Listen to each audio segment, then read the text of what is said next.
Yo, what is up, everybody? Welcome to the pregame stream. This is DJ Eastwood from Run It Back Philly alongside Swipacam.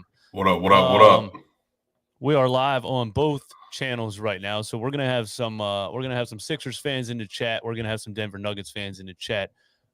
All I want to say about that is, please try your best to be respectful with debate. Don't be taking personal shots at people. It's just sports, man. It's just sports. But we had this idea because, obviously Joel Embiid and Nikola Jokic should be the two top options when considering MVP in the NBA. And me and Swipacam collaborated before. We have different outlooks, probably depending on who you want to be MVP. I choose to look at it one way, probably because I want Joel Embiid to be MVP. And I believe he looks at it another way, mostly because he wants Nikola Jokic to be MVP. But either way, two great players that you can't really, well, you could say Giannis right now also, but at the end of the day, it's nice to have the two big men dominating the league and being the front runners. What's up, Swiper? How you feeling? Man, I'm doing well, man. I'm excited for the night. I've been waiting on this for the last several years. Joel Embiid has unfortunately not been available for a few of those games because of some injuries and because of COVID restrictions. So we finally, I'm not gonna lie to you, my bro. I was nervous after last night. I'm watching Cole Anthony light up the 76ers like he lit the Nuggets before. And I saw that game going into overtime. I saw that 42 minutes kicking in as well. And I'm like, all right, I don't like the look of this. This don't look like how I want it. And I wanted this game to be easy, get over with, get 30 minutes for Joel Embiid. But thankfully, they was able to close the game out. And it looks like, at least right now, he's playing, man. So, look, man, I'm excited. I've been waiting on this. I think, again, have your conversations about who you think the best player in the league is this year. I think these are of the three greatest candidates that there are. You want to put Kevin Durant back in there because he's healthy now. I'm with it. But I think throughout the season, Joel Embiid, Giannis Antetokounmpo, Nikola Jokic have been your best three players, putting on historically great performances. And one thing I want to say before we get started, I know a lot of people they take umbrage with the fact that Joker won the MVP last season, and people are saying that had Joe stayed healthy, he would have won. But let me just say this: it's funny because Joe is playing better than he did last year, and he looks like he's on pace to play 65-ish, 64-ish games this season, which would be one of his career years. I think he has two out of the years where he played over 60 games, man. So, I mean, this is really shout out to him for the fact that he has played this well, and he's been his health has been this sustainable, man. That shows the work that he's put into his body. He's changed up how he plays to make sure he's healthy, not taking a lot of risks like he used to, man. So he's been like dynamite this season, man. So shout out to Joe. Shout out to the 76ers building a good system around him. And again, some of this is Doc Rivers as well, even talking to Joe, making sure he understands where we need you. And it comes to the last 16 games of the year and the playoffs, that's when we need you. So let's manage everything until that point, man. So I'm very happy for Joel Embiid. Been a big fan of his since he was at Kansas, number 3 overall in the draft. Should have went before Wiggins that season. Everybody thought Wiggins was going to be Kobe. And, man, I mean, really, really, really happy for him, man. Happy for Philly, too.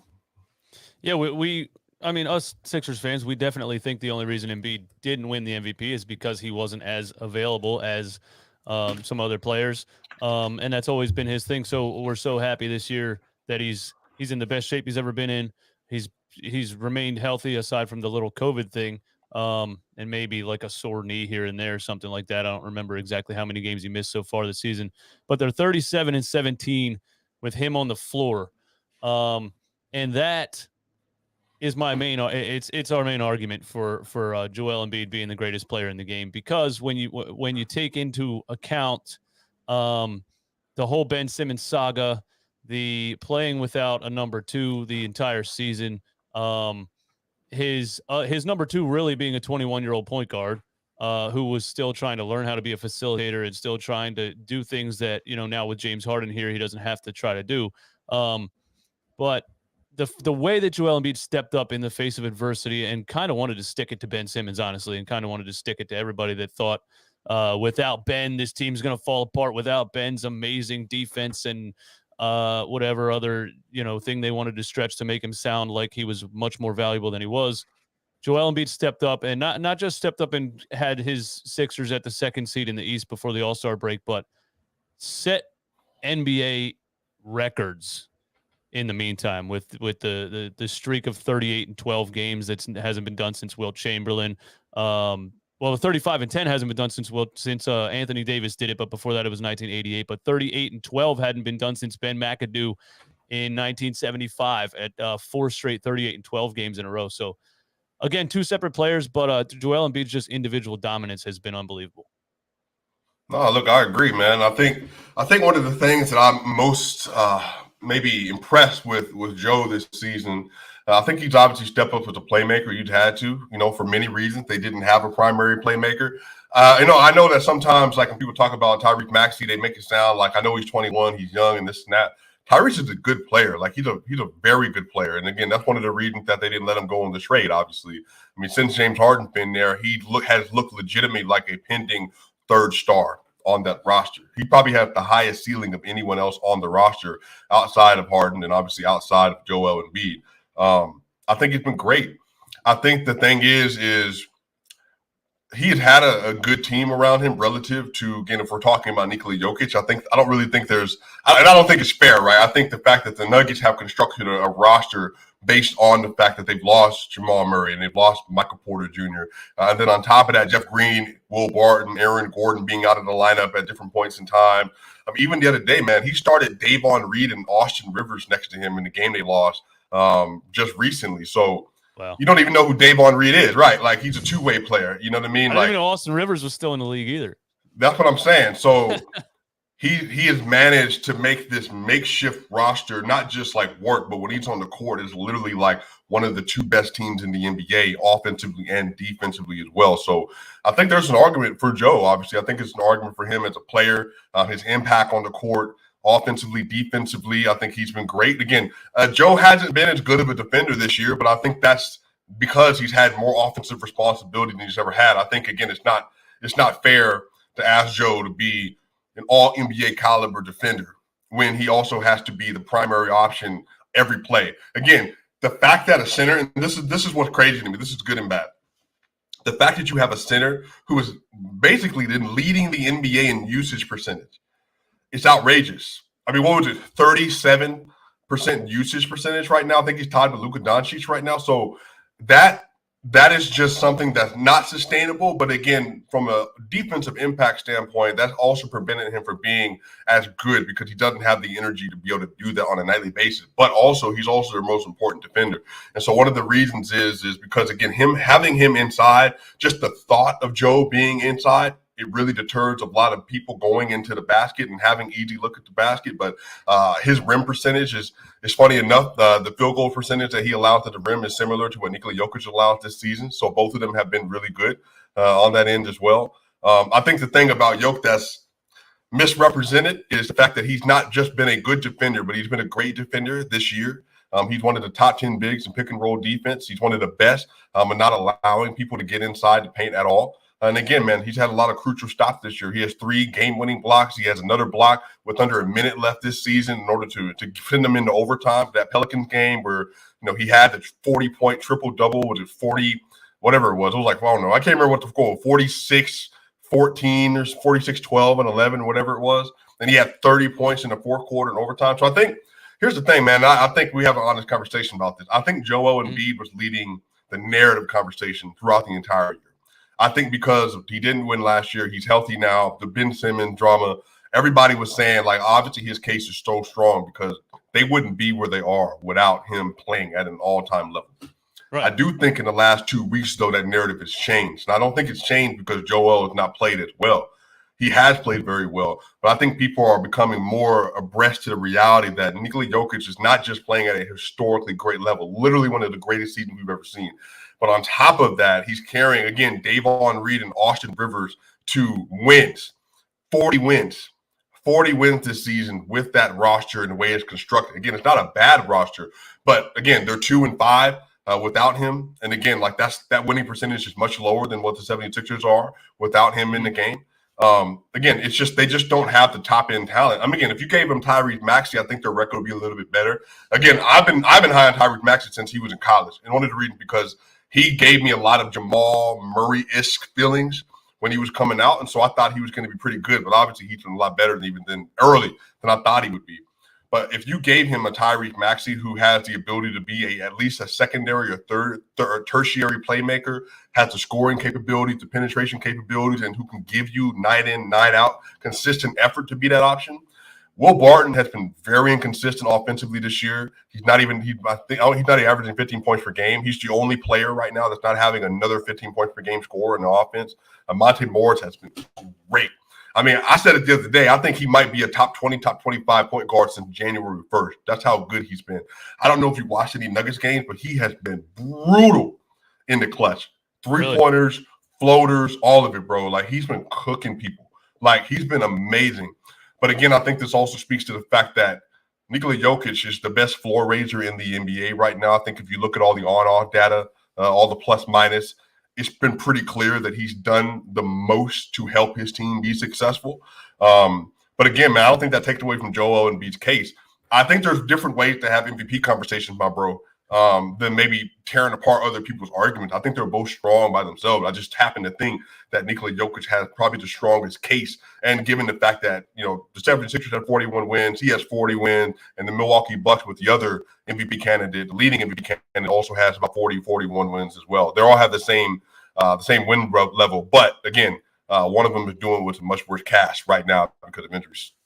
So the floor raiser argument, or making all the players better around him, basing things on plus minus, is where it gets tricky, because I mean, any advanced statistic, you're using a formula to try to define something that is almost not definable, because you're not, you know, like I like just a couple minutes ago, you were talking about individual plays, game-saving blocks and things like that.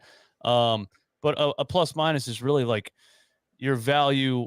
I mean, it's literally how many more points your team scores than the other team when you're on the floor. So it really depends it depends mostly on who else is on the floor with you in a plus minus. And then there's box plus minus and all of those other advanced metrics. But I just think that's such a stat that is wishy-washy.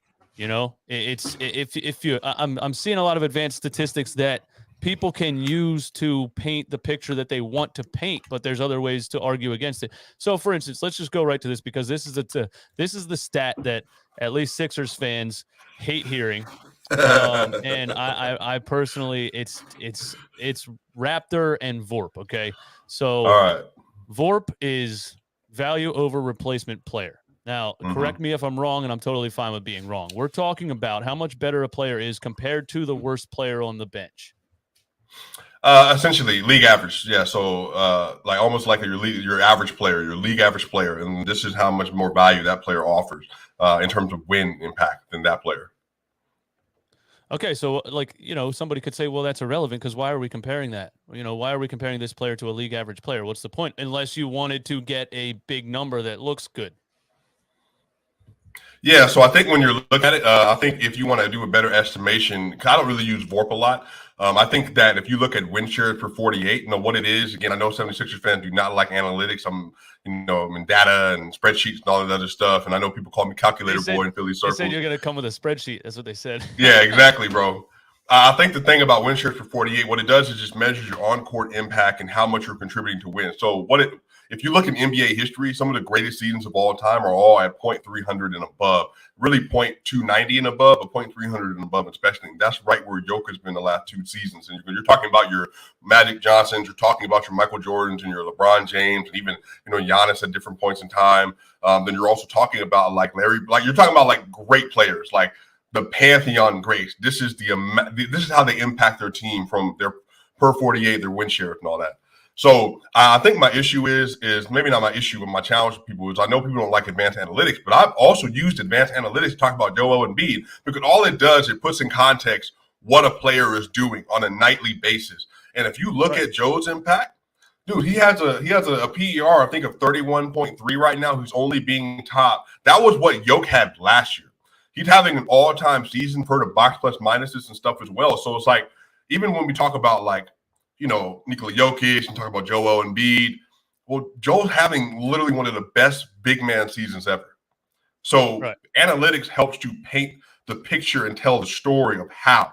All analytics is just we're going to help you put context around how great or how bad a player is. And here are some data points that help you understand their offensive impact, defensive impact, and really their overall impact on winning. So it's just across the board. I think those three players in particular, Jokic, Embiid, Giannis, all of them have an analytical darlings, especially Embiid over his career, but over the last 2 seasons, especially, all of them have an analytical darling. So I don't use it as to say that is the only argument, but what it does is helps to subsidize some of the other conversations you have. For instance, bro, people will look at scoring like raw data. This player is averaging 27 points per game and 6 rebounds and 5 assists. Typically back in the day, what we used to say is like, okay, that player is one of the best players in the league. Guess what? That was Carmelo Anthony for a very long time with the Nuggets. But if you look at the actual analytical argument for this person, they're super inefficient on volume, which, again, shot chucking is no longer considered one of the best scoring metrics in the NBA. Like, if you can give me somebody like Joel Embiid, who's shooting 48.9 or 49% from the field, over Carmelo Anthony at his heyday, was averaging 28.3 from the field and shoot, or 28 3-point points a game, but he was shooting 46% from the field. Well, if you look at the effective field goal percentage, you look at true shooting and all that, I can then tell you that this is a more productive and efficient offensive player, because on shot volume, he's giving you more for less shots, or he's giving you more with more shots. Therefore, I can attribute more value to that player. Joel Embiid is having a great season. Like, again, I think his true shooting is, 61% right now, or something dumb like that. Y'all, like, and I want 76ers fans to hear me, like, that's insane. For somebody to be that big, taking 19 shots a game with 61% true shooting. I mean, you're talking about, that's like, here's Tracy McGrady and Melo and Kobe and them, and then here's Joel Embiid in terms of efficiency. That's wild. I think the thing, to your point though, is if people just don't like who's at the top of that mountain, that's really what the problem is. Because again, Jokic having he's 65% true shooting. But again, people don't like hearing that because it's Joe. Go ahead, my bro. I'm just saying, why do you think people wouldn't like it because it's Jokic? Like, what do you think people have against Jokic specifically? Because I don't understand that. Because again, I'm just like you in that I'm a fan of basketball. I'll watch anything. Yeah. There's people that comment on my stuff and they'll be like, "Well, if you're not talking about the Sixers, I'm not listening." Or they'll be like, "I don't know. I don't watch other teams. I only watch." Right. I'm like, how do you not watch other teams? I was at work watching the African League the other day. Like, I will watch any basketball game you put in front of me. Why would I not do that? So when I see Jokic play, I'm like, yeah, this is an amazing talent. This is a 7-footer that plays the game like nobody we've ever seen before. It's just when you compare the two, the perception from other fans around the NBA is probably that he's not as – it probably doesn't look as fun for them because he's not as physically dominant as a Joel Embiid. Does that sound right? Yeah, and I think, again, I've talked about this before. We have a misappropriation in American sports what dominance is. And again, I don't want to get like super historical on your channel or whatever, because I know Philly fans don't like analytics and history and all that. But one of the history. We're from Philly, 1776. We started everything. I mean, you have a historically great boxer that doesn't have a statue in your own city, but you have one of a made up character from a movie. We're not going to talk about that. But like, we don't even like that statue. But here's my thing though. Like, whenever you're talking about Jokic, there's just a lot of people that don't like the fact that the way he looks. Like, he doesn't give you like physical profile, like he's not dunking on people, and he doesn't talk. Like, again, Joe will advocate for himself. And I've said this on Twitter. I wish at times that Jokic had more of that in him, because Joe will go out and say, I want to be all NBA. I want to put the bigs, all-time bigs on my back. He said, I believe I'm the MVP because I believe I contribute to my team in this and this way. So I get that. Joker doesn't, and when I say this, my bro, he doesn't care. He doesn't. So Joker had a chance to get I think he had, it was like 4 straight triple doubles. He was on track for 5. He was playing against the Portland Trailblazers, and this is when a lot of 76er fans got on him. The Nuggets won by 30, and he had 8 points. Bro, Joker didn't play in the fourth quarter. He took 5 shots. He had 18 rebounds and 11 assists. He had the ball. He was in the game with 8 points with 3 minutes left in the third. Didn't take a shot because he doesn't care. like that's what you love about him, and that's also what frustrates you. Because a lot of people were betting that he would have a triple double, so people lost money. But the other side of it is like, whatever it takes to win the game, if that means scoring 8 points, I'm gonna do it. If that means scoring 16 points, getting 22 rebounds and 13 assists in a game 7 against Kawhi Leonard, I'm gonna do it. If that means I need to get 40 points in a game 7, I'll do it. He just doesn't think about his accomplishments in context of like, this is about my legacy. For instance, bro, when they asked him in an interview in Serbia, shout out to all the Serbians watching, and they were asking him, and he was talking about him in the limelight. And what he basically said was like, I can't wait to the end of my career when nobody's going to care who I am and what I've accomplished. And I'm like, what are you talking about? By the time he's done, he's going to shatter all of the center, like, and all the big man assists, efficiency, all that stuff. He's going to shatter it. Even scoring, like the scoring on the volume he shot at, the rebounding, he's going to shatter it. He can shatter Wilt Chamberlain's triple-double record this season.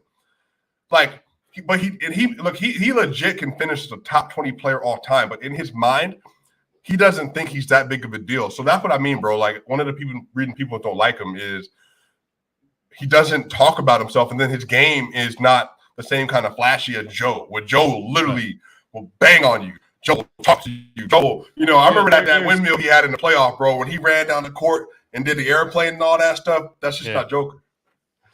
There's, the thing about efficiency for me is that, I grew up watching Allen Iverson, obviously not a very efficient player when you look at advanced analytics, but the other side is you take into account, how did he get those players to the NBA Finals? How did he get Aaron McKee, Eric Snow, Todd McCullough, and Tyrone Hill to the NBA Finals? They wouldn't have even been anywhere close to that without him on the team. The same with Carmelo Anthony being an inefficient player, but when it comes down to a fourth quarter and the game's 105-105 with a minute left, if Nikola Jokic makes the right basketball play, the most efficient play, and passes it to another player who misses a shot, that wasn't eye test wise the best play, because you need him to put the ball in the hoop. I'm saying that Joel Embiid is the guy you're going to give the ball to, and he's going to put the ball in the hoop. He's going to forget about being the most efficient player and put the ball in the hoop.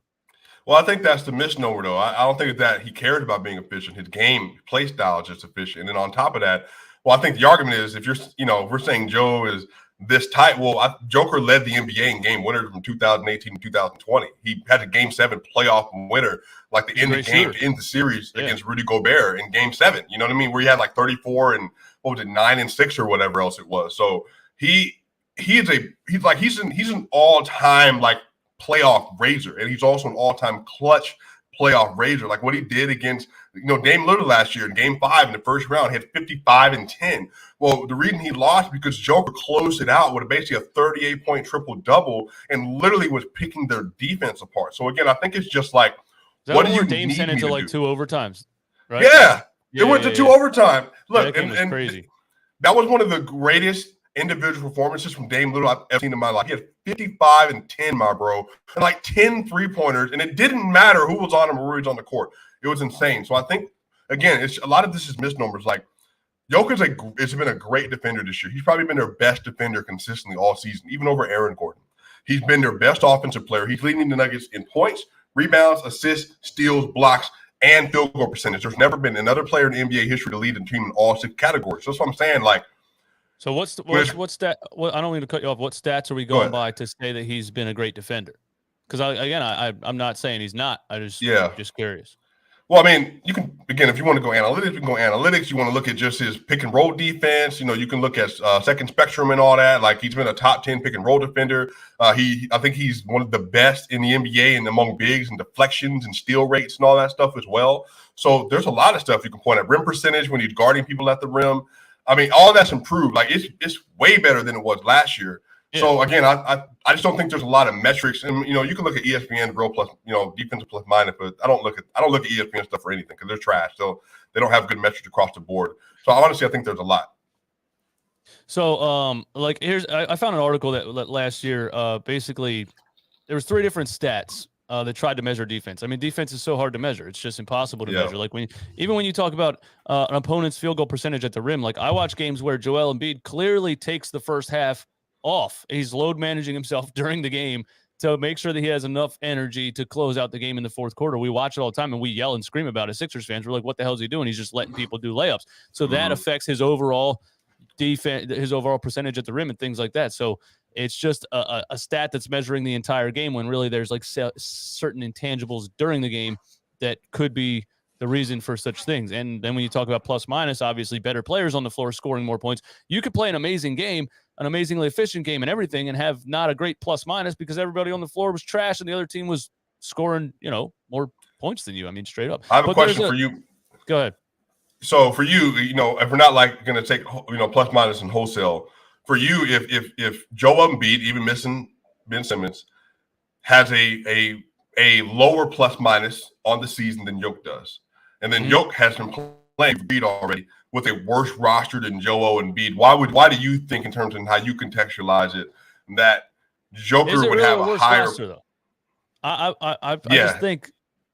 Yeah. So let's go through it. Let's go through it. So Jeff Green. So the starters this season most consistently have been Monte Morris. He's a great point guard, great backup point guard.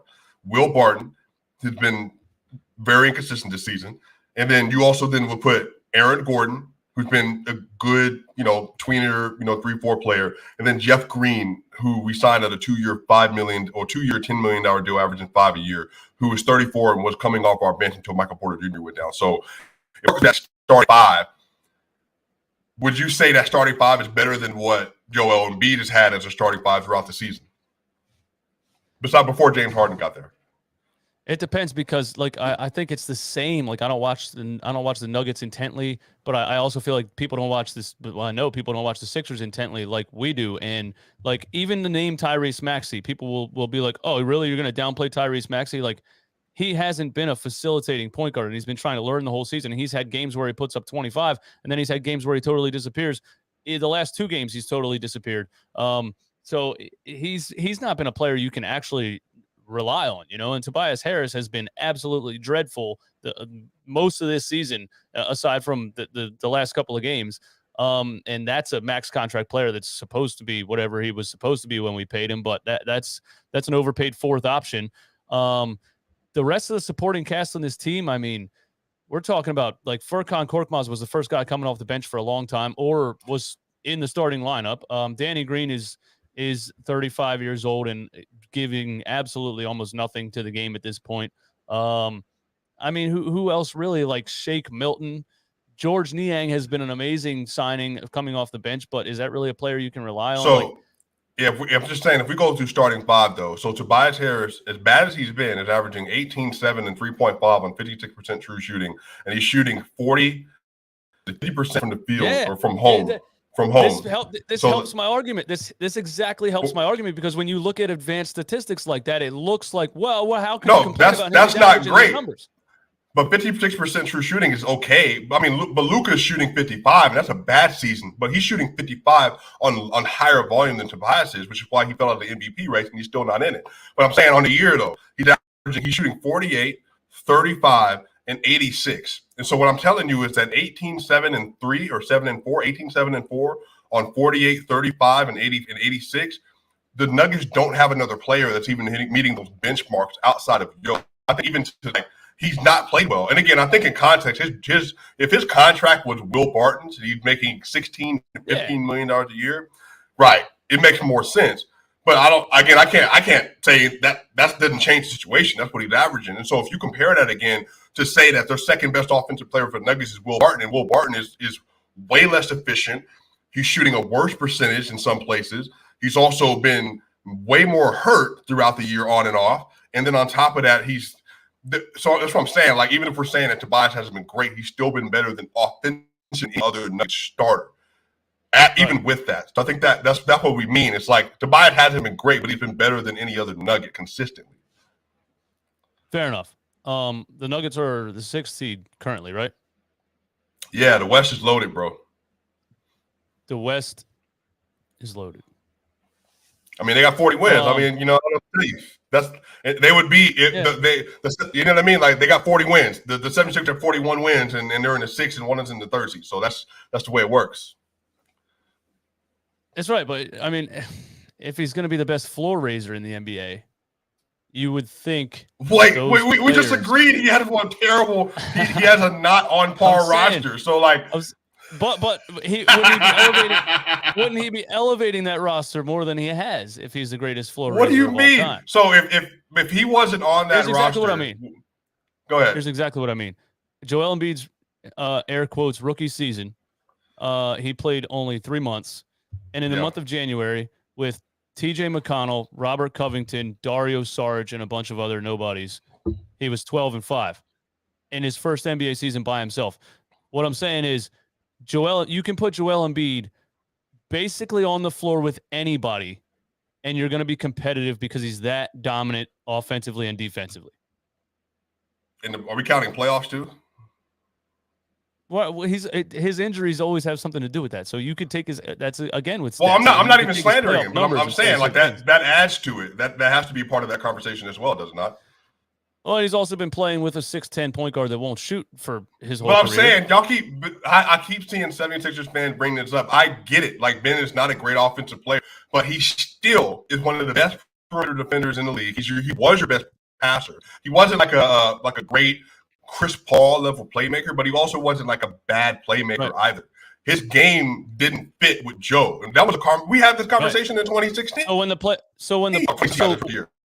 when the playoffs would start and playoff defense would come into account, he hurt Joel Embiid's game and the team's game more than he helped it because they just didn't guard him. They weren't even close to him. They would just up. There's screenshots of Joel Embiid being double teamed when Ben Simmons has the ball in his hands. He's trying to pass it to him into his own double team.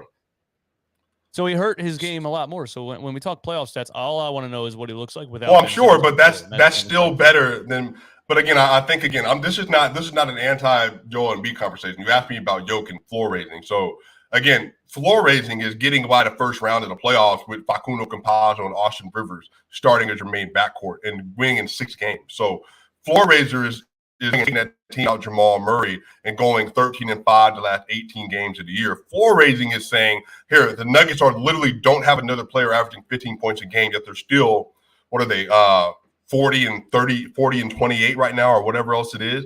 Like, floor raising is saying that literally every time he's in the game, they're basically a plus, and whenever he's not in the game, it's an off. And that same roster without him, they've only beaten the Rockets and the Indiana Pacers, who are two of the worst teams in the NBA. Floor raising is that when he was in the game versus the Utah Jazz, they were up. He had 24, 6 and 6 in 15 minutes against Rudy Gobert. He gets hurt, they lose the game. Like, so when we're talking floor raising, he's carrying a team with great role players. Everybody's playing up 2 levels because they're missing 2 of their 3 best players, but they're still, again, only 1 win behind the 76ers with a chance tonight to beat the 76ers with James Harden and Joel Embiid. Now, I'm not saying, don't hear me saying that. I'm saying they're going to win. All I'm saying is that, like, the fact that that's even in a competitive game tonight speaks to how great he is. Because if he wasn't playing, you all would have an easier time playing them than you would against the Orlando Magic yesterday because they don't have anybody that's going to foul Joel Embiid every time they get in the paint like Wendell Carter Jr. did. All right, so I'm glad you brought that up because let's go free throws, right? So statmuse.com is now infamous on Twitter for he's now infamous on Twitter for at first appearing to be an unbiased stat machine on the internet, but has basically been exposed for being a big-time Nikola Jokic fan and hating Joel Embiid. And he will often tweet how many free throws Embiid has versus Jokic and things like that. Do you think that's a fair argument? Because, I mean, it's just like if you watch the replays, it's just not. And actually, I made the point in last night's postgame live that if the NBA called every foul, Joel Embiid would shoot 90 free throws in a game. Right. They're not going to call every foul because they don't want that to be the game. But you're constantly fouling him. They have to call at least most of them. Yeah, I mean, I don't think that takes away from his greatness. I think it just speaks to how differently they are reffed. But again, they're officiated rather. I don't think that's a look. Here's the thing. Like you can look at Bronco Squatch, Jake Stat Squatch. He put out a great tweet. He said Jokic will face off tonight against the 2 players who get the greatest percentage of their points from the free throw line tonight, and Joel Embiid, who gets 33% from the free throw line, and James Harden, 31.4% from the free throw line. Nikola, on the other hand, ranks 58th in the NBA in the same category in terms of the amount of points he gets from the free throw line. A lot of this speaks to play style difference. Joe, he has learned a good James Harden trait. I know how to bait fouls and slow the game down. That is what it is. CP3 does the same thing. Not CP3, baiting officials though, baiting defenders. Yeah, well, he's baiting defenders and baiting the play, like the way the NBA game is refereed. Like that's the rules they have in place. That if you hit a player in a certain way or you bump a player in a certain way, then you can get foul calls. So right, he takes the rules that are in front of him. So I don't think that's necessarily a mark on Joel Embiid's greatness. I think if you ask like actual like non-fans, people that cover the game, like is it like pleasing to watch? Well, no, but again, that's an effective way he's found to score. I think the other side of that though is that the thing that people get frustrated with maybe is the fact that Joker doesn't even get 6 free throws a game, and he's going to be one of the only MVP candidates or one of the only reigning MVPs ever to have this low of a free throw percentage on volume scoring. But again, you can't say like he's not like a physical player because he's obviously a very physical player, which is why he's he's the most efficient post-up scorer in the NBA, even though he takes less volume than Joe. I think Joe averages 9.5 post-ups a game, and I think Jokić around 5 or so. So it's just the way that Jokić is refereed. Like Willie Hernan-Gomez has been allowed to tee off on him before. Like Daniel Theis was allowed to tee off on him before, and he's had to get technicals, and Malone had to get technicals. It didn't start changing until DeMarcus Cousins came on the team, because now when he comes back in the game, they're in bonus or getting ready to be in bonus so often that he's able to get some of these non-shooting foul calls, which he's the best at drawing in the NBA, and transitioning him to shooting foul calls. So that's helped a lot. I just think his play style, man, I don't think that takes away from Embiid's greatness. But here's the other side of this. The fact that Joe is shooting less than 50% as a scorer, it does add into the fact that efficiency is an important metric for bigs, especially. Now, again, Joe has a very interesting shot profile. He shoots a lot of mid-range jumpers and a lot of long twos. So that adds to why that percentage has gone down a lot, or maybe stayed down. But I do think, again, it does add to the fact that since Joker is shooting 63% on twos this year, that adds to the fact that we're talking, again, what efficiency on volume looks like with less free throws. So, again, I think Joker has the argument to be the best scorer in the NBA the last 2 seasons because, again, he hasn't – like free throw shooting has never been an asset of his per se. He's always just been a volume 2-point scorer especially. But again, even 3-pointers until this last dip, he was sitting around 37% until he's really just like the last 6 games, 5 games or so just cooled off, and he's down to 35 now. But again, man, I don't think it takes away from Joe's greatness. I think it does make them effectively much different players offensively when it comes to scoring. But do you think that's so? Do you think officials are just choosing to not call fouls for Nikola Jokic? Yeah, because they're like suddenly the amount of free throws for a player is becoming a negative. When like I remember last season we would slander Tobias Harris because when he played in these Doc Rivers bench lineups where it'd be Tobias and the bench and it'd be nobody there and he wouldn't actually do anything. There was no point in having him out there without a creator because he couldn't create anything. But the way that he played, he's 6'9", 240 something. And would have like 2 free throws in an entire game. To us, that was not enough. That tells me you're not being aggressive enough if you're not getting fouled. Joel Embiid is one of the most physically aggressive players I've ever seen, and he goes to the foul line a lot because of that. So it's not because Jokic is not physically aggressive, what you're saying. I don't think he doesn't get foul calls. Well, I don't see. This is the thing. I don't think there's any argument to be made that Joker is not aggressive in the paint. And I think that would be the hard thing to make. Like, if we're saying that Joker could be more aggressive at times, well, sure. But again, Joker is one of the more aggressive paint players. He's one of the best paint scorers. He also spends time in the paint more than almost any big in the league, again, outside of Joe and a couple others. So, again, I think the argument goes back to we watched, like against the Memphis Grizzlies this year, Jaren Jackson Jr., on a fast break, he slapped Joker on the arm, like grabbed his arm. Joker stopped. Steven Adams stopped. Jaren Jackson Jr. stopped. They all looked at the referee, and the referee didn't call anything. He just told him to keep going, and then Joker passed it out to Jeff Green for a dunk. So we've seen stuff like this happen consistently. Joker just has a play style. It doesn't appear as if he's being fouled like he is. You know who else? Yes, I was going to say that. You know who else fits that category? LeBron James. LeBron James is only averaging he's averaging less than 6 free throws a game. But you and I can both watch LeBron play and say he probably gets fouled 1 of every 2 drives he makes to the basket. He's always been like that. Yeah. But he's not going to get those foul calls. He's just not going to get them because he's never gotten foul calls to that degree. And also, too, again, Joker doesn't bait fouls like he should. He should be better at baiting fouls. He doesn't fall down near as often as he needs to.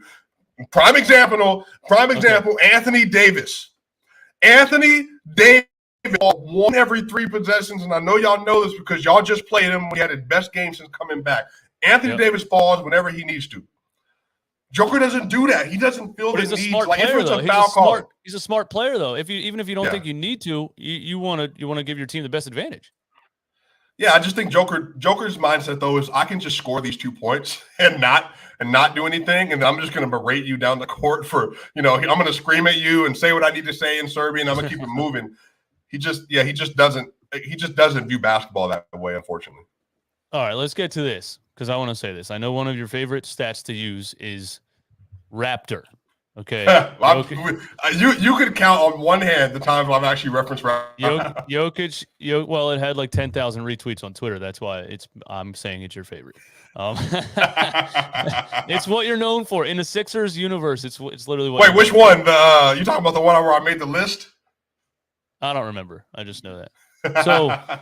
So Raptor means this, okay? Robust algorithm, player tracking, and robust algorithm in parentheses using player tracking in parentheses and on-off ratings. Created by a website called 538. And here's what I'm going to say about Raptor. Okay, Jokic is number 1 on the list for whatever reason. I feel like for that's what the formula is. But I feel like this statistic was created by somebody that wanted that. Wait a minute. You think a metric named after LeBron? You think a metric that they're trying to aim it to make Nikola Jokic look better? I mean, it's clearly taking like plus minus and different stats and putting them together in a formula to come up with a number that's trying to say something. Maybe though he's just that great when it comes to those metrics. That's why he ranks so highly. All right, so here is last year's Raptor list. Okay, Nikola Jokic was number 1. Joel Embiid was number 2. Mike Conley was number 3, ladies and gentlemen. Mike Conley. Okay, Clint Capella was 7th and Giannis was 10th. Just making a point about how just you can use it when you want to make it sound good, but when you look at a whole list, like there's guys on there like when Blake Bortles had a higher QBR than Tom Brady. Did you think Blake Bortles was better than Tom Brady? No, it's just a stat that can be misused. I mean, he was very good in 2017. 7th, Giannis 10th. 2016, Russell Westbrook won MVP and was not top 5 in Raptor stat. 2019, he's not an efficient player. 2018-19, Giannis won MVP and was not top 5 in a Raptor stat. So I'm just saying you can't just use a Raptor stat to say he's this much better than everyone. I said this. I started this whole thing, and I said that everything has to be taken with a grain of salt. All it does is help to tell the story. It's not the full story. So I'm with you. I don't use social media. The problem with social media is that people want to see things that fit their opinion. So they say, that, and they hit favorite, and then it's 10,000 favorites. And you're saying take it with a grain of salt, but they're not taking it with a grain of salt. Neither do 76ers fans.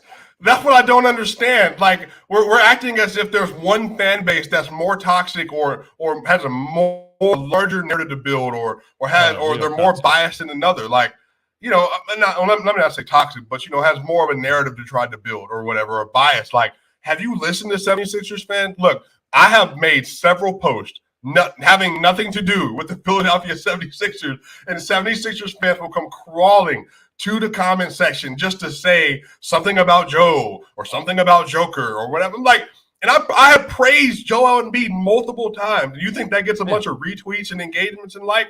No. You think 76ers fans are all over that? No. Because that doesn't help their narrative that Joel Embiid is being persecuted by Swipacam on Twitter, little old me on Twitter, like I did something wrong. I ain't done nothing but talk about how great he's been all season, and even that's not good enough. So that's what I'm saying. Like, I think just people in general, they want their team to be the best, and then they see whatever they see that you say that makes your team the best. They're like, oh, really? You said this, and then they're going to argue, and then so it's never going to end with people wanting their team to be the best team. So, but I do hate that people attack other people for saying something that makes their argument for whatever argument they're trying to make Like, obviously, Denver Nuggets fans aren't going to be like, the Sixers are the best and Joel Embiid's the best. Well, I think this is what I'll say. I think that if you ask people who cover the team, especially, you're not going to find many. Well, let me not say that. Some people, the fan analyst categories you can fall into, they might have something to say about Joel Embiid that's not always great, free throw rates, all that other stuff, or whatever.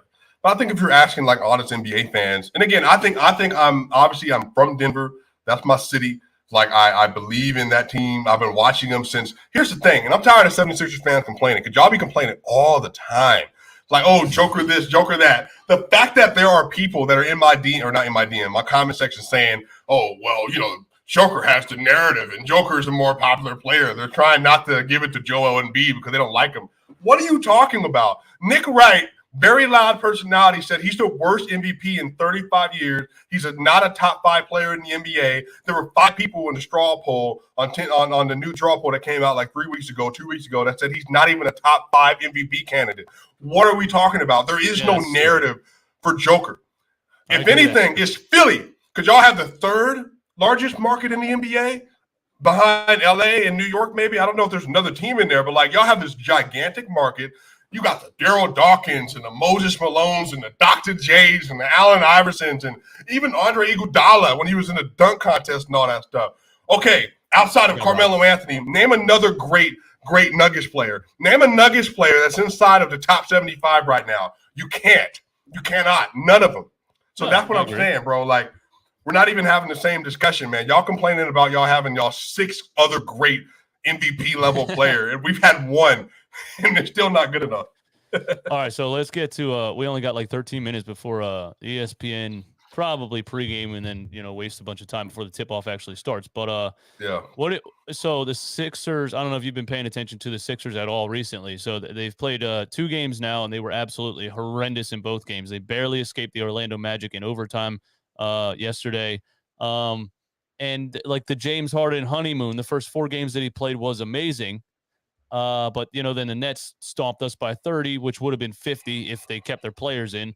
And then we barely escaped Orlando. And if that Orlando game was against anybody relevant, we would have lost that too. So what do you think this 2-game skid is for the Sixers, and how do they, I don't know, come out of it? Well, I just think that Kevin Durant and Kyrie Irving played, and they just said, we're going to play, like, we're going to try today.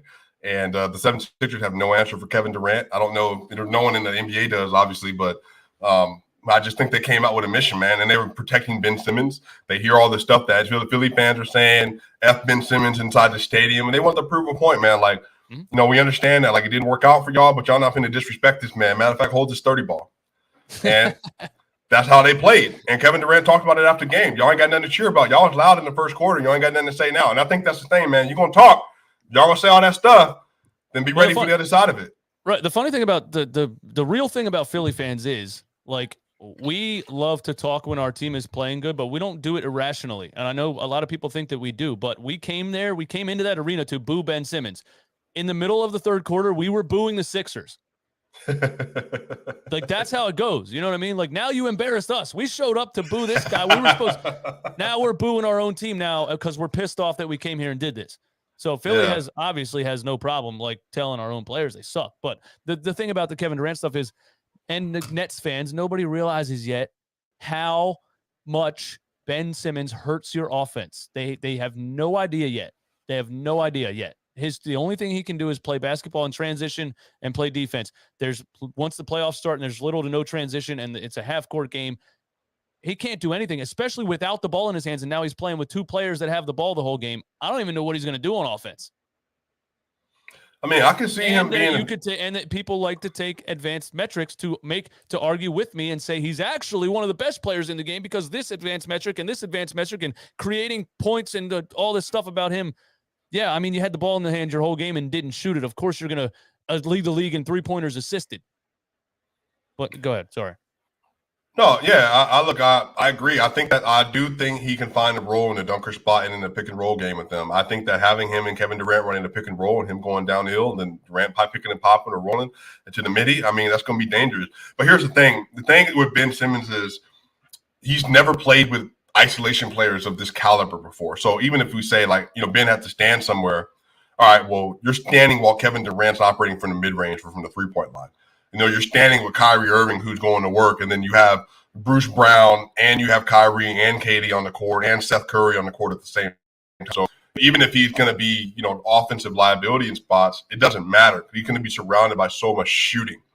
So again, that death lineup where they put KD at the 5 and let him run the 4, and then having Seth Curry, Kyrie Irving, Bruce Brown, Ben Simmons, and Kevin Durant in. I mean, it's going to be problematic for the Sixers because, again, Joe can go inside, but the problem is, man, like, you're going to have to deal with somebody. And if you're going to say you're going to play off of Ben Simmons, well, the issue is you still have to deal with Kevin Durant, one of the best penetrators, Kyrie, one of the best penetrators, and then having 2 elite shooters or 3 elite shooters when they are doing that. So I think he's going to find a good place. Who's going to guard Joel Embiid on the Brooklyn Nets?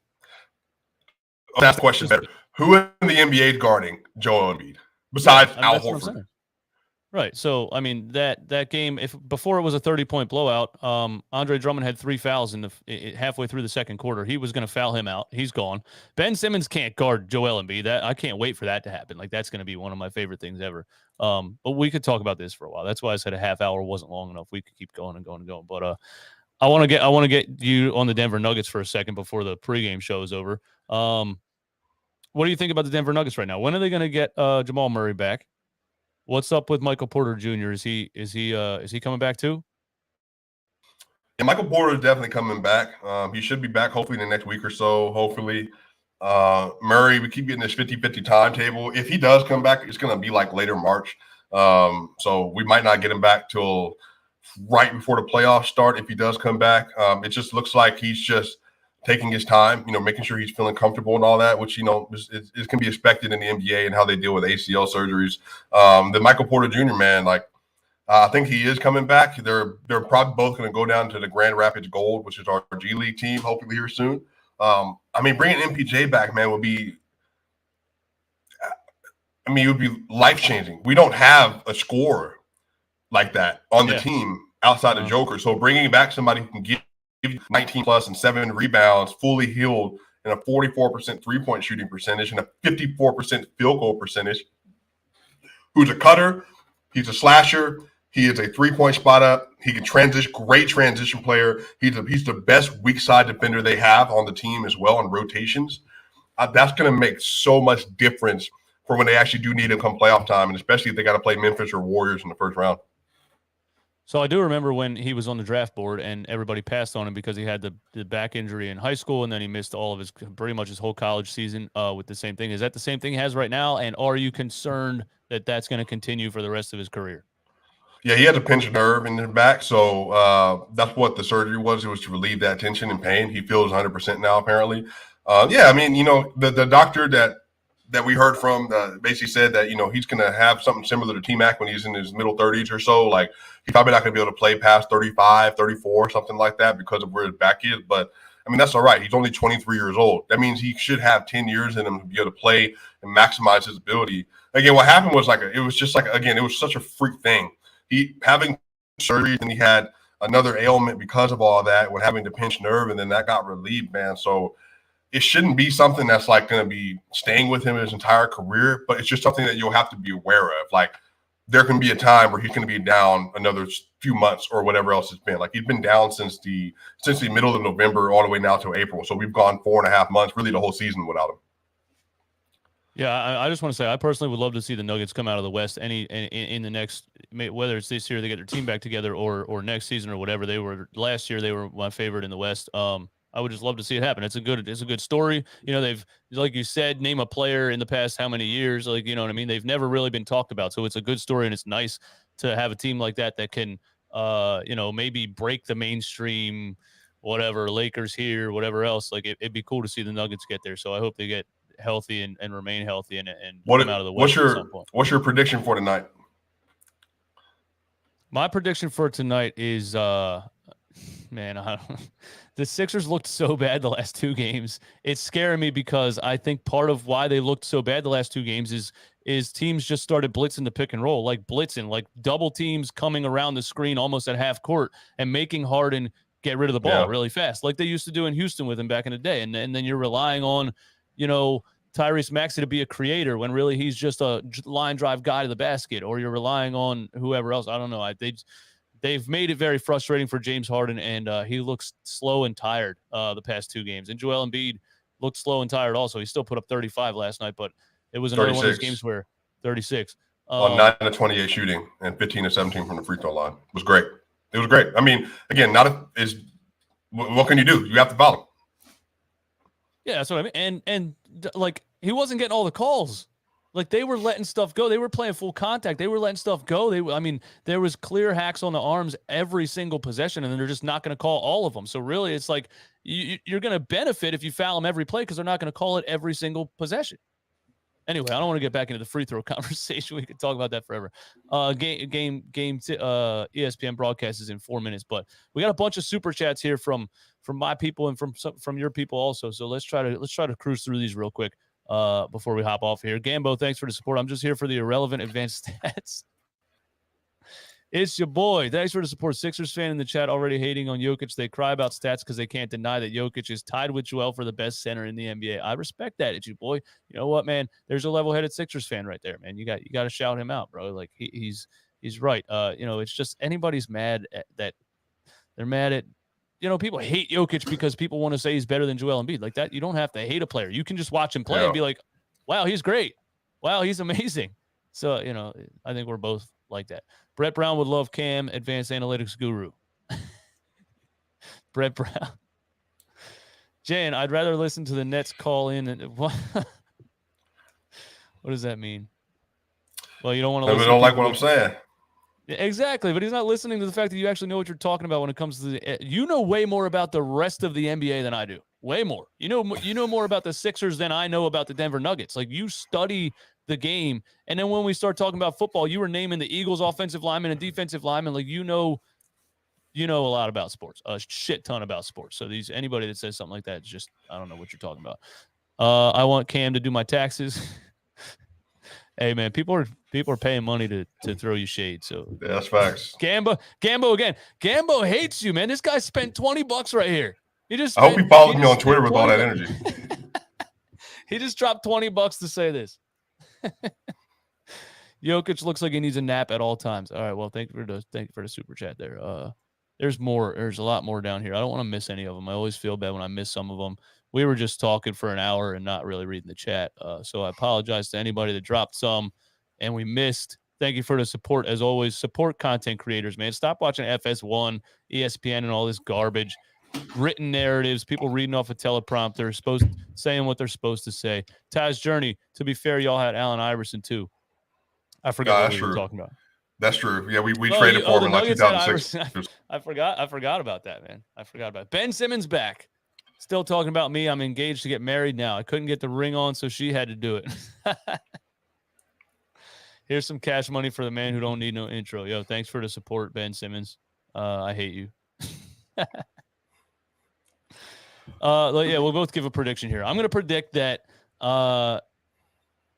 James Harden comes out as more of a aggressive scorer in this game. Like, I understand what he's trying to do, and he did the same thing when he got to Brooklyn. He doesn't want to be what everyone says that he was in Houston, the dribble, run the clock out, take a bad shot, whatever. He wants to be an efficient player to help the rest of the team, but now I think he's trying to do that a little bit too much and not being aggressive. There was a play last night where he passed up a wide open three-pointer. James Harden, one of the best three-point shooters in the history of the game. Passed Reggie Miller on the list. He passed up a wide open three. We can't have that from James Harden. So I'm going to predict that he, is a little bit more aggressive tonight and has maybe a 30-point triple-double. Wow. Joel Embiid, 35 and 10. I would like for it to go down to the wire. I'm going to say 121 to 119. That'd be fun. Yeah, definitely everybody's going over 100 points. The Nuggets have 28 straight games of over 100 points. It's the longest in the NBA. I think the 76ers are more likely to win. The Nuggets, they need a win, so they might come out with a little tenacity. They've lost 2 straight. Just nobody really showed up the last 2 games besides Jokic. So there's a legit chance that Jokic has a triple-double. I mean, like a 35, 16, and 12 triple-double tonight, because he probably has to, just to give a chance against James Harden, Joel Embiid. I think Joel's going to have 32 32 to 38, probably something like that. Maybe 10 or 11, maybe 4 assists or something like that. Probably going to shoot 12 to 14 free throws. I think the Nuggets win if people hit their three-pointers. If Aaron Gordon goes 3 of 5, if Monte Morris goes 2 of 4, if Will Barton goes 2 of 6, 3 of 7, you know, if you get some great play from Bones Highland, Bryn Ford, and DeMarcus Cousins off the bench, I think they can win. But Joker's going to go off. But now it's just about, is everybody else going to come to the party? You know, so that's just what it's going to happen. I'm excited to watch it. Like I don't get to watch a lot of Nuggets games. They're usually on 11 o'clock at night. I'm excited to watch it. This is big time, man. Thanks for coming on the stream, man. Swipacam, everybody. Follow, go to his YouTube channel and subscribe. If you're an open-minded fan and you want to hear, you know, that about other things than Philly sports, I'm just saying. Like, man, I appreciate you, Eastwood, man. Yeah, I mean, you great, man. Support your dude, man. Hey, man, the super chats, all that stuff. Support your content creators, man. This man puts in a lot of hours for y'all. A lot of hours watching, studying, a lot of hours when he's tired after work. Send that man some money. Make it so that man can do this full time. Send him as much money as you possibly can, man. So drop some more chats after the game. Drop some more super chats. You got to buy one of these too from manscaped.com. Use the promo code NOINTRO for 20% off. That'll help me out too. Okay, buy a lawnmower 4.0. Clean yourself up, man. Clean yourself up when it's time for it to go down, bro. You want to take a bucket to the Indy 500? You want to take a Ferrari? You know what I'm saying? All right, man. Thanks. Man, you're great, bro. Later. All right.